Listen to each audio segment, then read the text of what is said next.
Today we'll be talking about super ambassadors and micro communities. I think you can sum it up as this idea that the best communities aren't necessarily the ones that have the most members. They're actually the ones who are the best at leveraging what we call their 1%, their super engaged active members, to create value. So in your book, Richard, you mentioned what you call micro communities and why in the end it's normal for communities to often have less active members than you'd actually think. Fundamentally, most people that are visiting your community, your customers, what they want is information. And that information might be, my product isn't working the way I thought, and I'm asking for help. That's a great reason to go to a community. It might be, I'm going to a community because I want to be inspired. I want to be inspired by the unique looks that are on there. I want to find the kind of products that are the right fit for me and my skin tone, or the person that I am, or the person I want to be. Or I might want to just get new ideas for how I can design my living room, or whatever that is. But fundamentally, it's about information. And so we need people that are willing to provide information. And these are the people that we target most of our efforts at. These are the people we need to nurture. These are the people we need to design these super user campaigns and activities for. And then we also have to figure out not only how do we get people to create this amazing information, but how do we get other people to read it? How do we place it within the flow of how members already go through the customer lifecycle at the moment? How do we get it into the flow of what they're already doing? How do we make the community a unique place?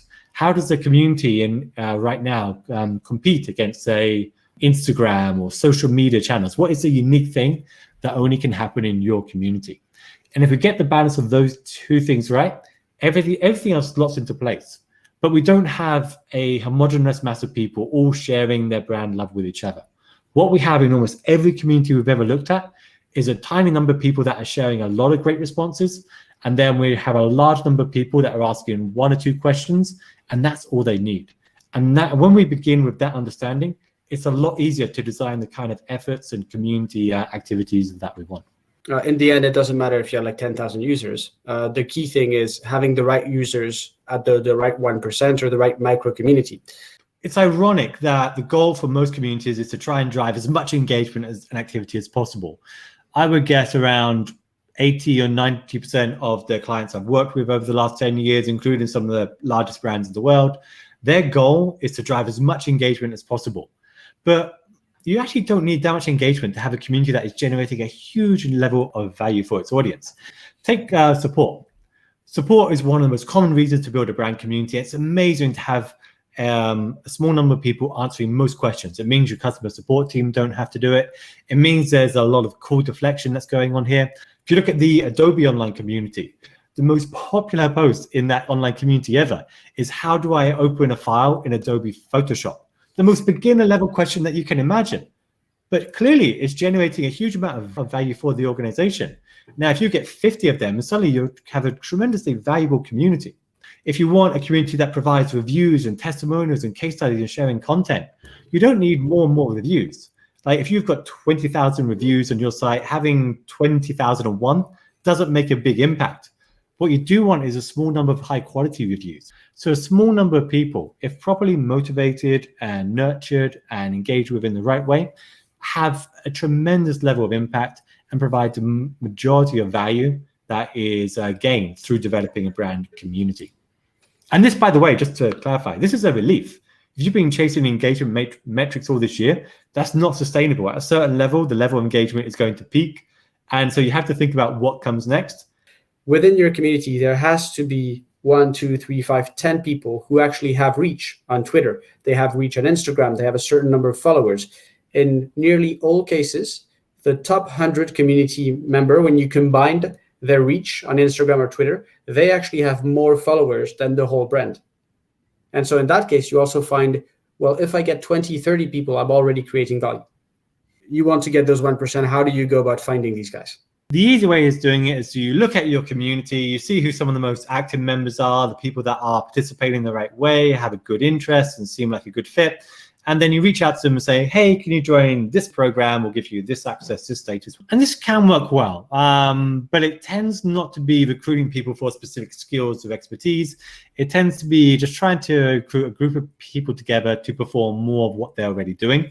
And the danger of this approach is that You end up giving incentives and spending a lot of time working with members to do the things that they were doing before, and then they're not more engaged as a result. It's like putting a fence around a bunch of grazing sheep and saying it's a fence that made them graze. They were already doing those activities beforehand. And so you have to think very carefully about who are these people that you actually want. You don't want to just be selecting the most active members in a community, because very often these are people that aren't going to become more active. So really think about the kinds of unique skills and expertise that you want within that program, and then figure out how that's going to apply.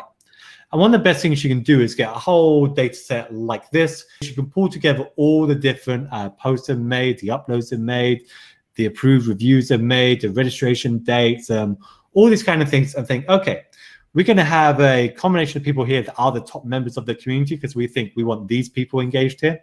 We're going to have people that are sharing certain looks on this platform because this is a key part of the program here that we want. We want people that are reviewing us as well because this is a key part of the program we want. And then you're recruiting for more specific skills. So really spend a lot of time thinking about what specific goals you have and then what behaviors match those goals, and then recruit people that have or the ability to engage in those kind of behaviors, the skills, experience, and the motivation to do it. If you do that, the results are far better than just trying to recruit the most active members in that community.